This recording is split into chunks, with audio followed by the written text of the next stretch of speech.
Hello and welcome to another video. Today we're doing Loco Spotlight on my Lima Class 55, which I've recently fixed. So this model was built in around the 1970s or 1980s. This is actually my dad's Loco that he grew up having.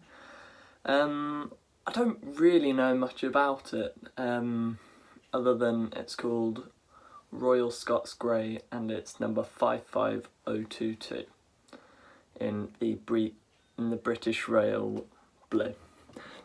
That's a bit of a handful to say. Right, so this is Lima, as I've mentioned.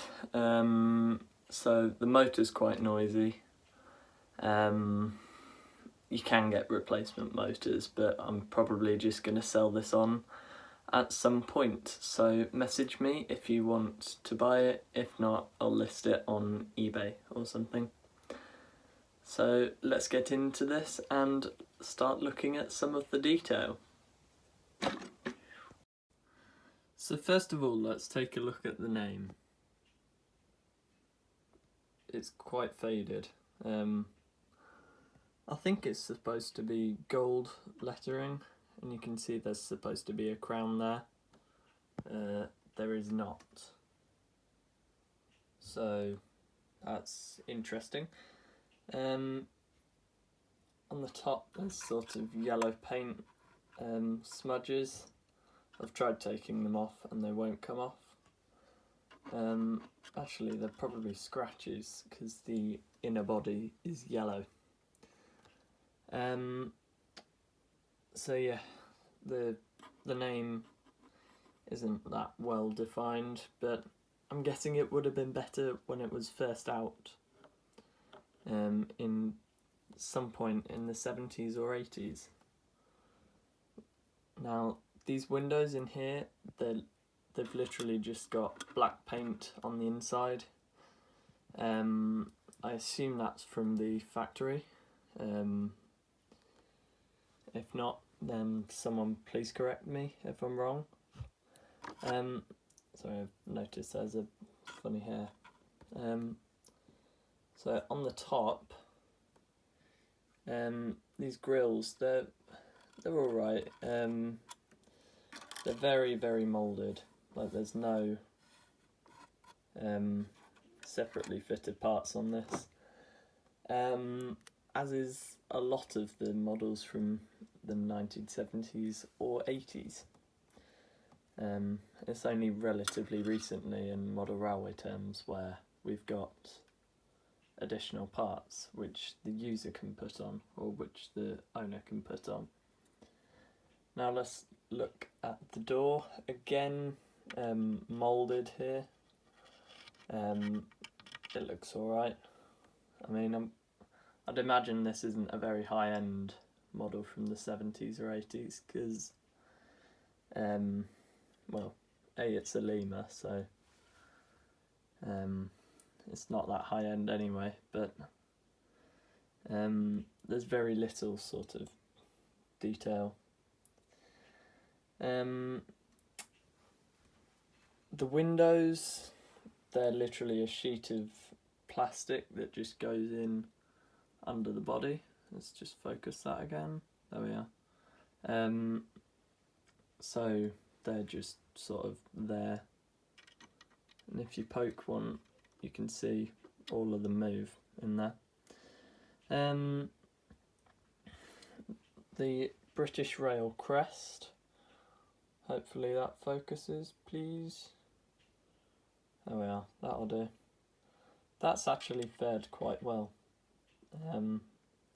It's not badly sort of scratched or anything, unlike some of these parts on the stairs or on the ladder. As you can see, you've got the body clip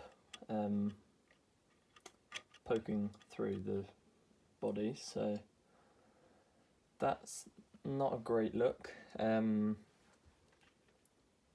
Moving on to the front, if we move this back a bit, we've got okay detail. The detail's alright on the front. It's moulded, but it's got stuff there. Like you've got pipes and things, handrails, these bits are, I think, there.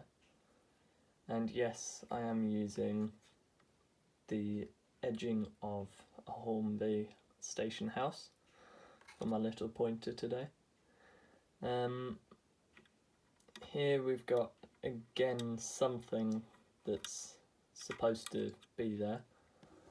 I'd like to say that's not cracked. It's, yeah, the buffers I've replaced, as there weren't any on my model when I got it. So yeah, I've got them, and I also bought some parts for the motor which I have fixed. So I've got brushes and brush springs. On the top you've just got two looming holes. I don't know if these are supposed to be vents or what they are, but they are just undefined, I think. I mean, it's quite clear there's a hole there because you can put stuff in it, but I don't know what for. And on the other side it is very much the same. So with that, let's see how this runs on my, well, not that well kept track, but it works for a test track when I've been fixing them on my desk there. So yeah, let's start and test my class 55 from Lima. Okay, so we should now have power connected.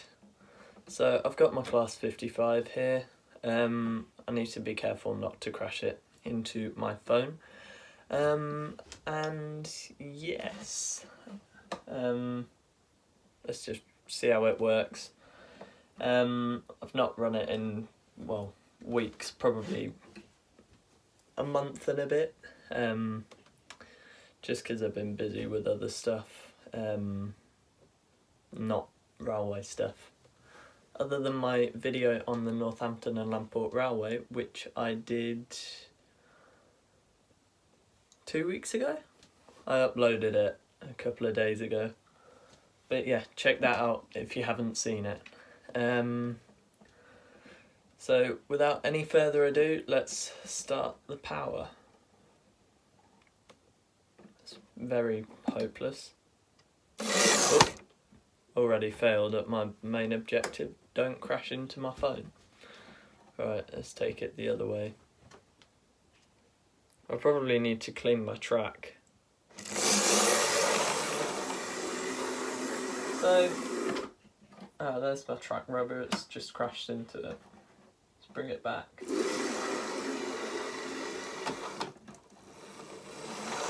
So, it runs quite nicely slowly. It doesn't do any type of crawl, I don't think.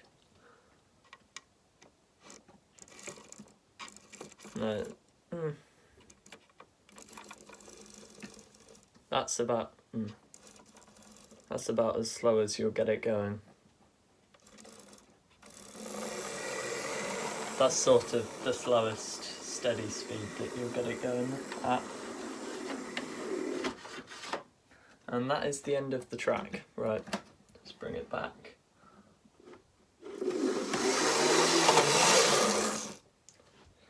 So yeah, it runs fairly well. It's noisy, as is courtesy of a Lima. When you buy a Lima, there's always a thing that you're buying a headache as well, because it's so noisy. It's not a saying, I've just thought of it, but I think it's a fairly good assumption. I'll just clean my track slightly. Just make sure the engine will run at its full potential. Right, let's give that another go. It wants to go now.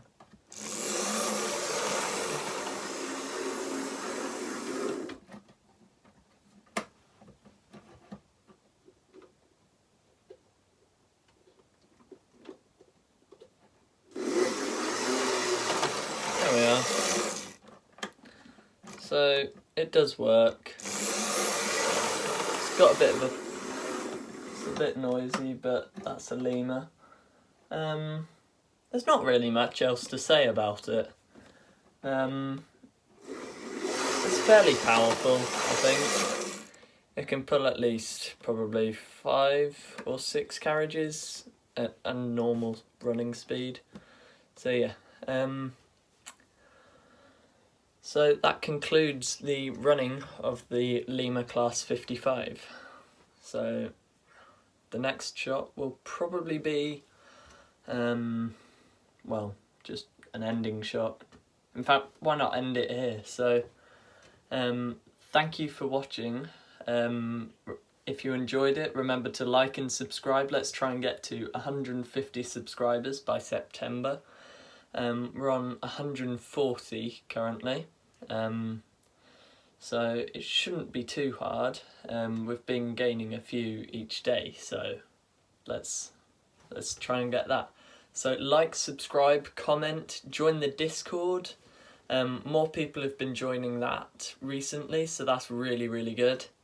And I'll see you in the next one. Thanks for watching. Goodbye.